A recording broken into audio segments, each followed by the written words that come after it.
బాలనగర్ అగ్ని ప్రమాదంపై వెలుగులోకి కీలక విషయాలు వస్తున్నాయి. అసలు కంపెనీకి ఎలాంటి అనుమతులు లేవన్న నార్త్ జోన్ డిఎఫ్ఓ శ్రీదాస్ తెలిపారు. తెల్లవారుజామున 3:25 అగ్ని ప్రమాదం జరిగిందని, ప్రమాదం జరిగిన 15 నిమిషాల తర్వాత సమాచారం వచ్చిందన్నారు ఆయన. షార్ట్ సర్క్యూట్ కారణంగానే ప్రమాదం జరిగిందని భావిస్తున్నామంటున్న శ్రీదాస్తో మా ప్రతినిధి Vijay face to face.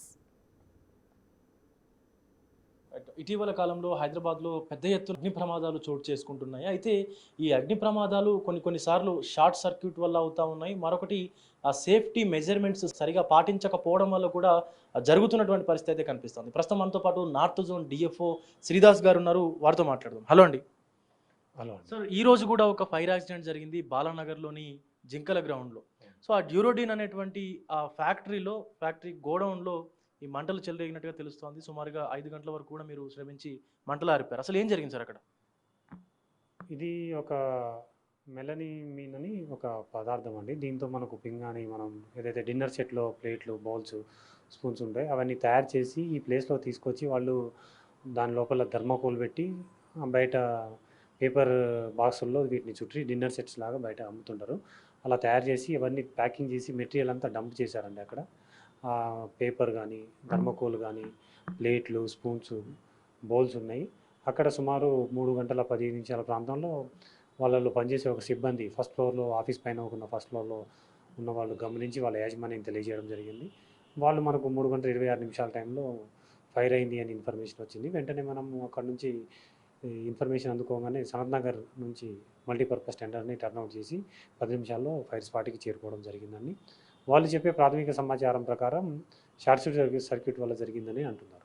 Sir, అసలు ఆ గోడౌన్కి అలాగే ఆ డ్యూరోడిన్ అనే కంపెనీకి పర్మిషన్స్ లేనట్టుగా తెలుస్తోంది. అసలు ఉన్నాయా సార్ పర్మిషన్స్? వాళ్ళకు ఫైర్ ఫైటింగ్ సిస్టమ్ ఏమీ పెట్టలేదు. నో అబ్జెక్షన్ సర్టిఫికేట్ కూడా డిపార్ట్మెంట్ నుంచి ఏం తీసుకోలేదు. మిగతా డిపార్ట్మెంట్ సంబంధించి ఏమైనా పర్మిషన్స్ ఉన్నాయా లేవా అనేది పరిశీలించాల్సి ఉంటుంది. సార్, సిటీలో ఎక్కడ చూసినా కూడా ఏదో ఒక మూలన ఈ ఫైర్ యాక్సిడెంట్స్ అనేటివి జరుగుతూ ఉన్నాయి.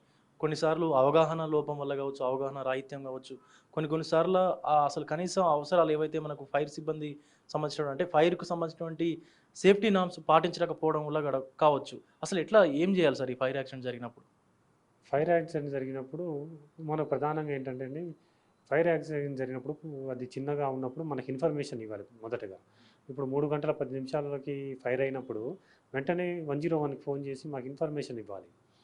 మనకు వీళ్ళు యజమానికి చెప్పడం, యజమాని వచ్చి చూసిన తర్వాత 3:26 అంటే 15 నిమిషాల తర్వాత సమాచారం ఇవ్వడం జరిగింది. సో ఇలా ఈ 15 నిమిషాల టైంలో ఏమవుతుందంటే ఫైర్ చాలా స్ప్రెడ్ అయ్యే అవకాశం ఉంటుంది. మాకు అక్కడ నుంచి ఒక డిస్టెన్స్ని బట్టి 10-15 నిమిషాలు టైం పడుతుంది. సో ఈ అమూల్యమైన టైం వృధా కాకుండా ఉంటుంది. మీరు ఎంత త్వరగా కనుక మాకు ఇన్ఫామ్ చేయగలిగితే మేము అంతా తొందరగా రీచ్ అయ్యి ఆ ఫైర్ని కంట్రోల్ చేయడానికి అవకాశం ఉంటుంది. అవేర్నెస్ ప్రోగ్రామ్స్ మేము రెగ్యులర్గా కండక్ట్ చేస్తుంటాము.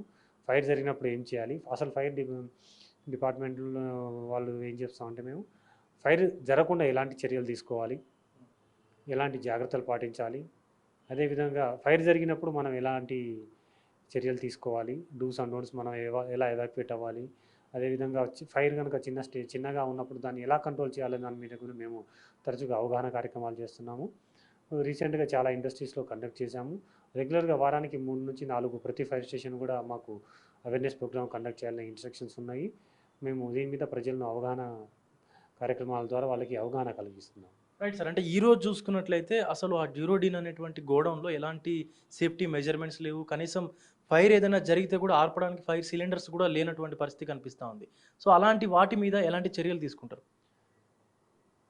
మా ఫైర్ సర్వీస్ యాక్ట్ ప్రకారం అదేవిధంగా రూల్స్ ఉన్నాయి, మాకు కొన్ని గవర్నమెంట్ ఆర్డర్స్ ఉన్నాయి, బిల్డింగ్ బైలాస్ ఉన్నాయి. దాని ప్రకారం మేము పై అధికారులకు నివేదించి వాళ్ళ ప్రకారం ఇన్స్ట్రక్షన్స్ ప్రకారం మేము తదుపరి చర్యలు తీసుకుంటాం. సో ఇది పరిస్థితి. ఆ డ్యూరోడిన్ అనేటువంటి కంపెనీకి కనీసం సేఫ్టీ మెజర్మెంట్స్ మెయింటైన్ చేయడం తెలియదు. అలాగే అక్కడ అసలు ఎలాంటి పర్మిషన్స్ కూడా తీసుకోకుండా ఆ గోడౌన్ని నిర్వహిస్తున్నట్టుగా డిఎఫ్ఓ అధికారి శ్రీదాస్ గారు చెప్తా ఉన్నారు. అలాగే ఫైర్ జరిగినటువంటి అత్యంత తక్కువ సమయంలోనే ఫైర్ అధికారులకు, ఫైర్ సిబ్బందికి కనుక మనం ఇన్ఫర్మేషన్ ఇచ్చినట్లయితే ప్రమాదాన్ని పెద్ద ఎత్తున జరగకుండా నిర్వహించేందుకు ఆ సమయాన్ని మనం ఉపయోగించుకున్న వాళ్ళమవుతాం అంటూ కూడా డిఎఫ్ఓ శ్రీదాస్ గారు మాట్లాడుతున్న పరిస్థితి కనిపిస్తోంది. కెమెరా పర్సన్ శ్రీనుతో విజయ్, బిగ్ టీవీ, సికింద్రాబాద్ నుండి.